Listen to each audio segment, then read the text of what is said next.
Now at this time, Noah pleased God and was the only righteous man living on earth. Well, hello to you too, Mr. Narrator.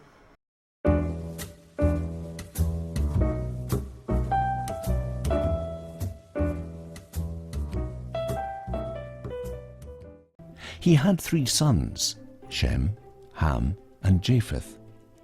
The earth had become corrupt and was filled with violence. So God said to Noah, I have decided to destroy all living creatures, for they have filled the earth with violence. Yes, I will wipe them all out with the earth. Quite a loving God you've got there. He supposedly made everything, said that it was all good, and then, although he's supposedly omniscient, he's surprised when people inevitably start doing shitty things. What kind of message does this solution send to the kids that are meant to be indoctrinated with this video? It seems less like a message about being civil and working out problems with people, and more like a message of, if somebody does something you don't like, just kill them. And that isn't even including the fact that God, supposedly being both omnipotent and omniscient, knew that this was the eventual outcome, even in the time when there were only 2 humans. And instead of just killing Adam and Eve and starting over with a new pair of first humans, he decides to willingly let the population grow much larger, simply so that he can brutally murder all of them when they inevitably make him angry, which he supposedly already knows they're going to do. God, my head hurts already, and we're only 29 seconds in. He instructed Noah, build a large boat from cypress wood and waterproof it with tar inside and out. Then construct decks and stalls throughout its interior. Make the boat 450 feet long, 75 feet wide, and 45 feet high. Okay, look, I don't want to cite Ken Ham any more than any of you want to hear me cite Ken Ham. But according to the Ark Encounter website, Noah's Ark was supposed to have been 510 feet long, 85 feet wide, and 51 feet high, not 450 feet long, 75 feet wide, and 45 feet high. Now, I'm the last person to ever believe that Ken Ham should be trusted as a reputable source, but come on. There's a total of exactly 1 source document from which to determine the size of Noah's supposed ark, and not even all the nutjobs who believe it can manage to come to a consensus on it. Either way, did God explain to Noah where he was going to obtain all of this cypress wood and tar? Because I guarantee you that there's no way that a man and his family could manage to collect all of those supplies, let alone construct a giant seaworthy boat out of them. Leave an 18-inch opening below the roof, all the way around the boat. Put the door on the side, and build 3 decks inside the boat, lower, middle, and upper. Look, said the Lord, I am about to cover the earth with a flood that will destroy every living thing that breathes. But I will confirm my covenant with you. So enter the boat, you and your wife and your sons and their wives. Bring a pair of every kind of animal. Oh yes, and take care not to forget any of the kangaroos, koalas, possums, armadillos, dart frogs, bison, sloths, banana slugs, polar bears, penguins, and, all the other species that don't exist on your continent and, as far as you know, don't even exist at all. Oh, and did I mention that there are over 20,000 different species of bees, 12,000 different species of ants, 9,000 different species of birds, 4,500 different species of frogs, and 3,000 different species of snakes? Better make sure you take at least 2 of each of those just to be sure. And be sure to take on board enough food for your family and for all the animals. Oh, and in addition to the over 24,000 ants that you'll need just to repopulate all the ant species after this pointless flood, make sure you also bring enough for the giant anteaters. Each of the giant anteaters will need approximately 30,000 ants per day, so for the whole trip, just for the anteaters alone, you'll need to round up a total of, carry the 3, about 22 million ants. And, yeah, for those of you wondering, that's just about 50 cubic feet of ants, just for those 2 anteaters. Noah obeyed God and built the ark precisely as God had instructed. Take note of the fact that it doesn't say how it actually happened, just that he did it as God instructed. The Lord said to Noah, Go into the boat with all your family, for among all the people of the earth I can see that you alone are good. Really? Just them? By what standard is that being judged? Are you telling me that all the newborn babies and small children were all so wicked that they deserve to be drowned in a worldwide flood by the sorry genocidal excuse for a god that they're all supposed to be worshipping?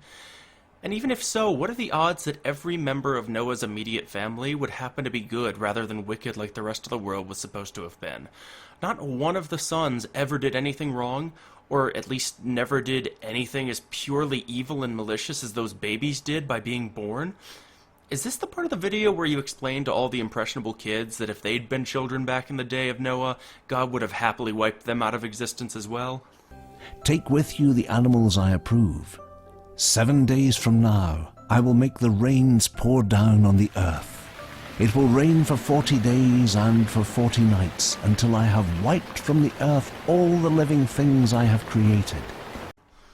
The humans, the mammals, the reptiles, the birds, and the fish. All of them will perish.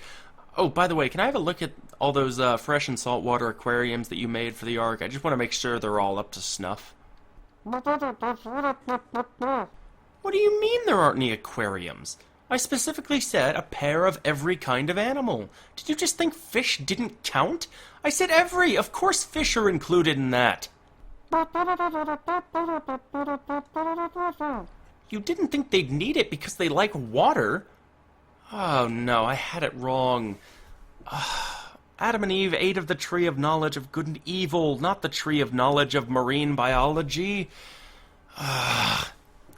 I specifically designed each and every fish to live in specific conditions. Too much salt, freshwater fish die. Too little salt, saltwater fish die. pH levels rise, dead fish. pH levels lower, dead fish. All the fresh water from the rain, lakes, and rivers are going to mix with all the salt water in the oceans. Every one of them is going to die. Do you have any idea how much extra work this is going to be for me after the flood? Well, yeah, of course I created them all in one day the first time. I'm God, I can do that. It's still a lot of work, 6 of those, and I get tired. What? Of course I'm omnipotent. Where did that come from? What do you mean, why don't you just remake all the animals too? Each animal species was specifically handcrafted by me, the Almighty God. I couldn't possibly remake them all if I didn't save at least 2 of each species. They're all so complex, I would inevitably forget how to make 1 or 2 of them. That's why I made them self-replicating. That's why when things go extinct, I don't just make more of them. I lost all the blueprints. Ugh, yes, of course I'm omniscient. Are you doubting my power, Noah? Maybe I didn't choose the right man to save. Whatever, just get on the damn boat. I don't want to see you for a while. When the rain stops, you can figure it out on your own when the waters started draining. Don't you dare come crawling back to me for answers. At this time, Noah was 600 years old. No, he wasn't. Next.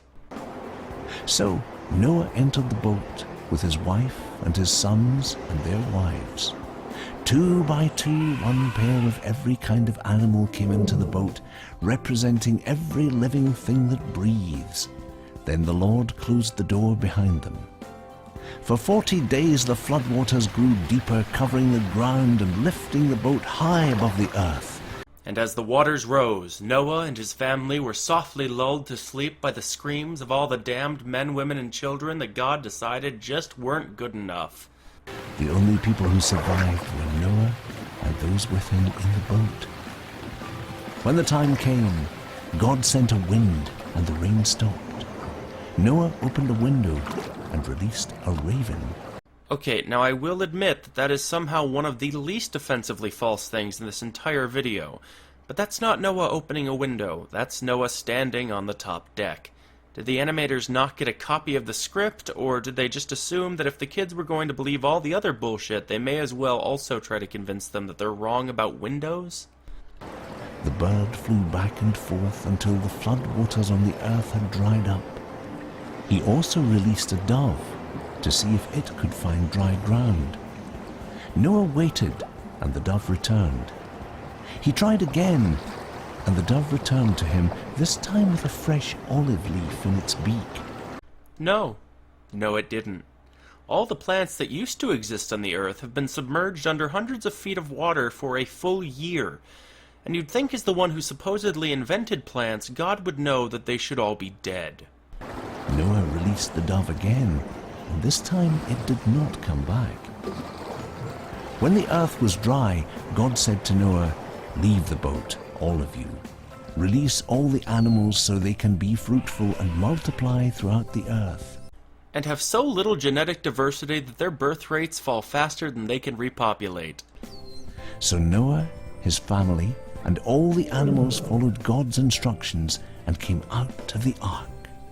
Noah built an altar to worship the Lord, and this pleased the Lord.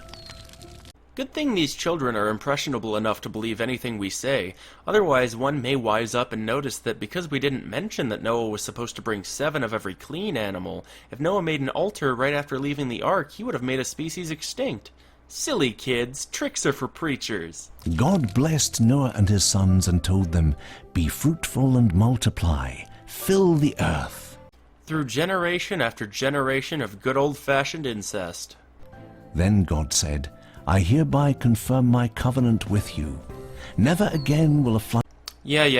I promise I'm super interested in your ramblings, but just for a second, let's talk about that panda behind Noah and his family.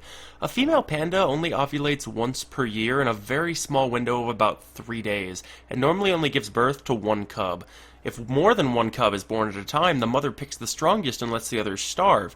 She then provides for that cub for around 3 years and at the very most can successfully give birth every other year and still raise her young. Giant pandas have an average lifespan of about 20 years. They reach sexual maturity at age 5 or 6, so this means that at the very most, that first pair of pandas would have been able to have 8 cubs in their lifetime. Now add on to that the fact that pandas have an infant mortality rate of around 40%. This means that if they get lucky, 5 of the cubs might survive to adulthood. Now add yet again the fact that pandas have, for whatever reason, evolved to be very specialized to eat almost exclusively bamboo. This means that in order to even eat, the pandas would need to first make the journey from Mount Ararat, almost 2,500 miles, to India, the nearest place that actually contains bamboo. Never again will a flood destroy the earth. I am giving you a sign of my covenant by placing my rainbow in the clouds. When I see the rainbow in the clouds, I will remember the eternal covenant between God and every living creature on earth. First of all, God would have created the rainbow not when the ark landed, but when he created the sun and put moisture in the air due to physics.